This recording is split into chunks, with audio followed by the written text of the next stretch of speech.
Let me bring in on this. Is there a suffering of intoxication of power at the judiciary level? Because, and if you just look at it from the other perspective, for example, NHIF is now phased out, SHIF has not been put in place, so there are people who can't get medical attention at this particular moment.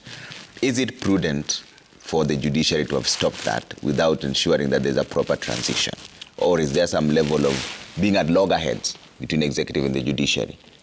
Trevor, any sovereign power that is exercised by the judiciary, the legislator, and the executive is donated. That power comes directly from the people that he's talking about, the people that Honorable William Ruto are talking about. Those people are the ones holding that power, and they have donated it. The judicial authority that is exercised by the court is an authority from the people. When litigants go to court, they go to court on behalf of the people, particularly on these public interest matters. Now, remember, every person has a right to go to court when they feel that there's a threat to the Constitution or to their rights or to the right of the people. They have that constitutional right to go to court, and you cannot stop it. Whether you are the president, whether you're a member of parliament, you cannot stop it. That is inalienable right that they have. Number three, we have seen instances where we say that the courts are rogue, they are being used by people that are known, and those people are procuring orders, and they know them, but they have not mentioned them. To discipline the judges, there's a procedure under the JSC. And that's why one of the judges today is out, and he has mentioned that, because that process was followed. If for sure they know any judge, they know anyone, any judicial officer that is corrupt, then that due process must be followed so that Kenyans can see that for sure this was followed and this has been found culpable, and therefore he must or she must exit. But they're shouting in rallies, in churches, in funerals. They're just whistling in the dark. That's what they're doing. Number three, Trevor, look at the decisions that have been stopped or the policies that the court has found it fit that these must be stopped through an order, what they now call sabotage. Some of those are issues that emanated from the people. The housing levy itself, for example. Look at that issue of SHIF. When the Court of Appeal refused to lift the order. These are people who went to court and they have to be listened to.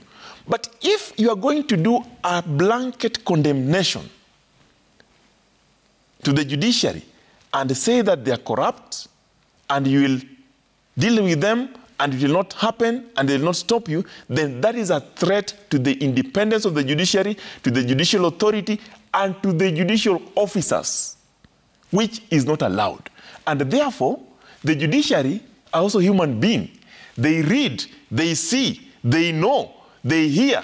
They will deal with that as per the law, as they have done with it.